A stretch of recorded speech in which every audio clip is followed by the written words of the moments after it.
नमस्कार, स्वागत करती हूँ आप सभी का भारत 24 पर। मैं हूँ आपके साथ पूर्णिमा मिश्रा और वक्त है 4 के बार का।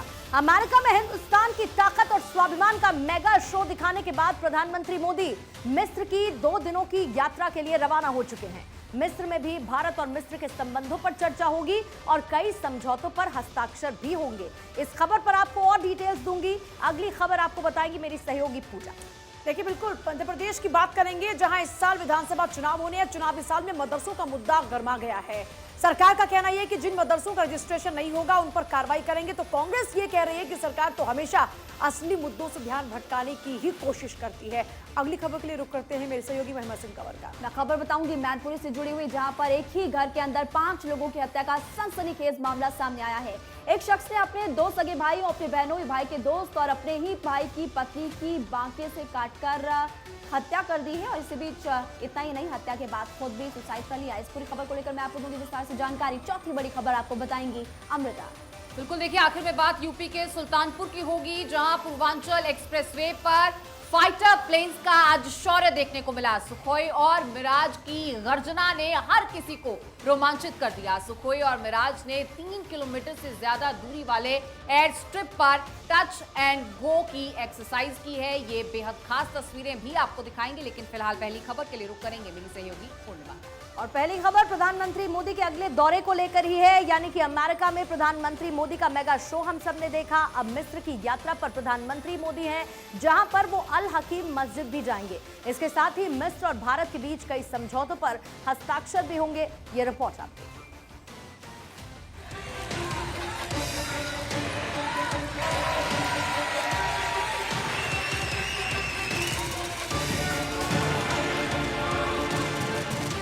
अमेरिका दौरे के बाद अब पीएम मोदी मिस्र के दौरे पर रवाना हो चुके हैं। मिस्र के राष्ट्रपति अब्देल फतेह अल सीसी के निमंत्रण पर पीएम मोदी मिस्र में अलग अलग जगहों का दौरा करेंगे। ये पीएम मोदी की पहली मिस्र यात्रा है। मोदी मिस्र की 2 दिवसीय राजकीय यात्रा कर रहे हैं। ये 1997 के बाद किसी भारतीय प्रधानमंत्री की पहली आधिकारिक मिस्र यात्रा होगी। मोदी की मिस्र यात्रा है खास। द्विपक्षीय संबंधों के लिए गेम चेंजर है मोदी की मिस्र यात्रा। 11वीं सदी की अल हकीम मस्जिद का दौरा करेंगे। हेलियोपोलिस युद्ध कब्रिस्तान में शहीद भारतीय सैनिकों को श्रद्धांजलि देंगे। उच्च स्तरीय मंत्री समूह के साथ करेंगे चर्चा। मोदी और अल सीसी के बीच कई समझौतों पर हस्ताक्षर होंगे। स्वेज नहर आर्थिक क्षेत्र के भीतर भारत के लिए एक समर्पित स्लॉट पर भी चर्चा। ग्रीन हाइड्रोजन और पर्यटन में भारतीय निवेश की संभावना। दोनों देशों के बीच कृषि, एमएसएमई, IT, संस्कृति पर होंगे समझौते। इससे पहले अमेरिका दौरे में पीएम मोदी ने भारतीय मूल के लोगों से संवाद भी किया। रोनाल्ड रीगन सेंटर में पीएम मोदी ने कहा कि आज आप ये देखकर गर्व से भरे हुए हैं कि कैसे भारत का सामर्थ्य पूरे विश्व के विकास को दिशा दे रहा है। आज भारत दुनिया के उन देशों में से एक है जहां अर्थव्यवस्था इतनी तेजी से आगे बढ़ रही है। पीएम मोदी ने कहा कि भारत की 100 से ज्यादा पुरानी मूर्तियां जो हमारे यहाँ से चोरी हुई थी, उसे लौटाने का फैसला लिया गया। पीएम मोदी ने कहा कि ये पुरातन वस्तुएं सालों पहले अलग अलग तरीके से अंतर्राष्ट्रीय बाजार में पहुंच गई। इसे लौटाने के लिए मैं अमेरिकी सरकार का विशेष रूप से आभार व्यक्त करता हूँ।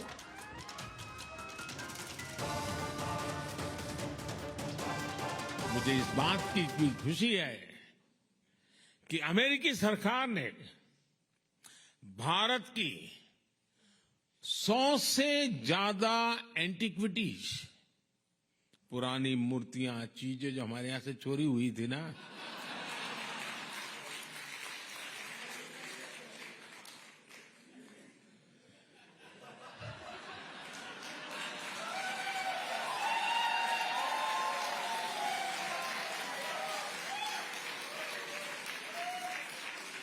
सौ से अधिक उसे लौटाने का फैसला लिया है।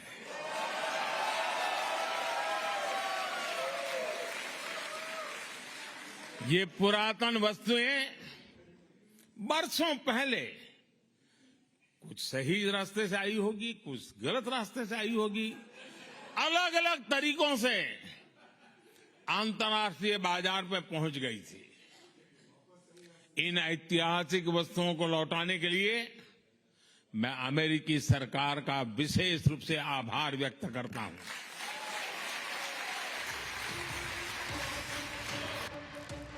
अलग अलग देशों का दौरा कर पीएम मोदी पड़ोसी देशों से संबंध तो बेहतर कर ही रहे हैं, साथ ही भारत में निवेश और रोजगार के रास्तों को भी खोल रहे हैं। अब मिस्र की 2 दिवसीय यात्रा से भी पीएम मोदी पूरी दुनिया को तेजी से बढ़ती भारत की ताकत का संदेश देंगे। ये रिपोर्ट भारत 24। मध्य प्रदेश में इसी साल चुनाव है और चुनावी साल में मदरसों के पंजीकरण का मुद्दा गरमा रहा है। सरकार ने निर्देशित किया है कि वो ऐसे मदरसे जो कि अभी तक खुद को रजिस्टर नहीं करा पाए हैं उनको अपना रजिस्ट्रेशन करवाना होगा, और अगर नहीं करवाएंगे तो ऐसे में उनकी जो लगातार कार्रवाई चल रही है, जिस तरीके से उनका पूरा कामकाज चल रहा है, उसको स्टॉप कर दिया जाएगा। लेकिन कांग्रेस कह रही है शिवराज सरकार पर हमला बोलते हुए कि सरकार मुद्दों से ध्यान भटकाने के लिए ऐसी तमाम कोशिशें कर रही है। इस पर एक रिपोर्ट देखिए।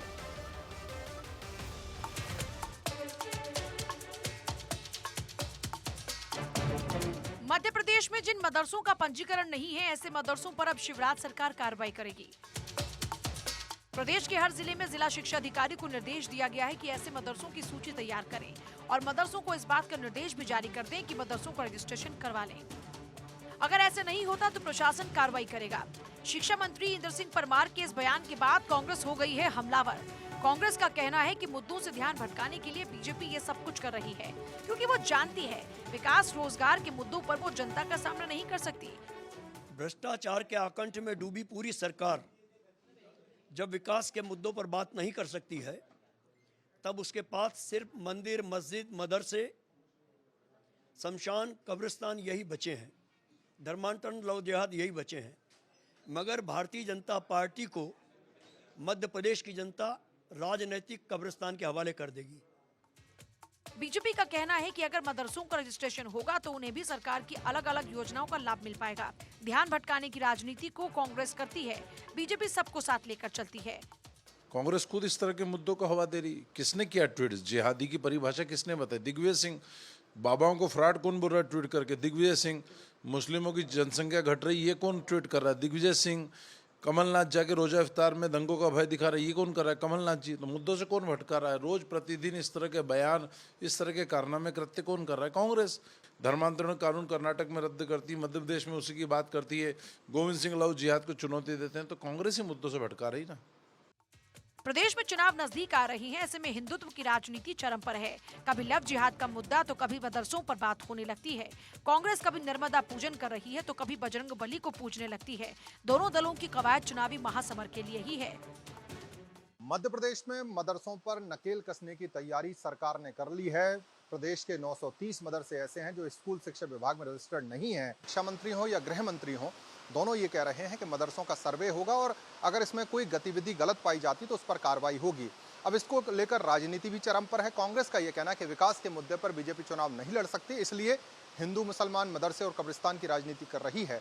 वहीं बीजेपी पलटवार ये कर रही है कि शुरुआत कांग्रेस ने की थी इस तरह के मुद्दों को उठाने की, चाहे दिग्विजय सिंह के बयान हो या कमलनाथ के। लेकिन बड़ी बात यह है कि मदरसे का मुद्दा मध्य प्रदेश में चुनाव में बड़ा इशू बन सकता है और देखना दिलचस्प होगा कि कितने मदरसे तैयार होते हैं स्कूल शिक्षा विभाग के अंतर्गत आने के लिए। कैमरा पर्सन आशु के साथ अखिलेश सोलंकी, भारत 24, भोपाल। खबर यूपी से। मैनपुर में एक शख्स ने अपने भाई की शादी के दूसरे दिन घर में मौत का तांडव खेल दिया। आरोपी ने अपने सगे 2 भाइयों की बांके से हत्या कर दी। अपनी बहनोई, छोटे भाई की पत्नी और भाई के दोस्त की भी हत्या कर दी, जबकि इस हमले में 3 लोग बुरी तरह से घायल हो गए। इतना ही नहीं, आरोपी ने खुद को भी गोली मारकर सुसाइड कर लिया। पूरा मामला इस रिपोर्ट के जरिए आप देखिए। यूपी के मैनपुरी में सनसनीखेज वारदात। 5 लोगों की हत्या करके खुद किया सुसाइड। 2 सगे भाइयों और बहू का किया मर्डर।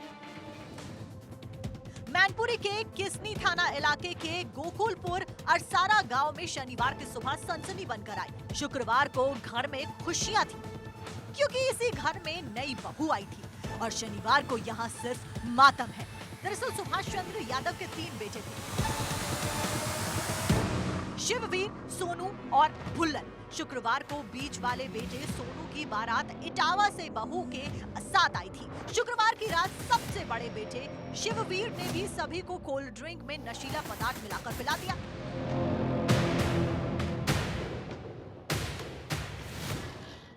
इसके बाद उसने बांके से अपने भाई सोनू, उसकी नई नवेली दुल्हन सोनी और अपने भाई भुल्लन को काट डाला। इसके अलावा भाई के दोस्त और अपनी बहनोई की भी हत्या कर दी। वहीं शिववीर के हमले में उसके पिता, उसकी पत्नी और मामी बुरी तरह से घायल हो गए, जिन्हें अस्पताल में भर्ती कराया गया है। 5 लोगों की बेरहमी से हत्या करने के बाद घर से कुछ दूर जाकर शिववीर ने खुद को गोली मारकर आत्महत्या कर दी। वीर यादव है, ये उम्र करीब 30 साल है। इनके भाई सोनू की कल शादी थी, बारात लौट करके इटावा से आई थी। रात में इन लोगों ने खाया पिया। इसके बाद इन्होंने अपने सगे भाई फुल्लन यादव की और सोनू यादव और उनकी पत्नी सोनी की हत्या की। ये 5 लोगों की इन्होंने बांका फरसा से हत्या की और इसके बाद इन्होंने खुद को गोली मार करके आत्महत्या कर ली है। इस वारदात की जानकारी मिलते ही गांव में लोगों की भीड़ लग गई। पुलिस का कहना है कि सभी शवों को पोस्टमार्टम के लिए भेज दिया गया है। आरोपी ने ऐसा क्यों किया, इसके पीछे की वजह अभी तक पता नहीं चल सकी है। वहीं एडीजी राजीव कृष्ण और आईजी दीपक कुमार भी मौके पर पहुंचे और उन्होंने स्थानीय पुलिस से बातचीत की, गांव के लोगों से भी जानकारी ली। जो अभी तक की जानकारी में पारिवारिक जन बता रहे हैं, उसमें उन्होंने एक घटनाक्रम बताया है। इसके विभिन्न पहलुओं की अभी जांच की जा रही है। इसमें तफ्तीश जो है बहुत ही प्रारंभिक स्टेज पर है। अभी घटना के कारणों के विषय में और घटना क्यों हुई इस विषय में भी अभी जांच जारी है। अभी कुछ भी कहना बहुत ही प्रीमेच्योर है। दुखद घटना है। घटना के बाद गांव के कई थानों में फोर्स पहुंची।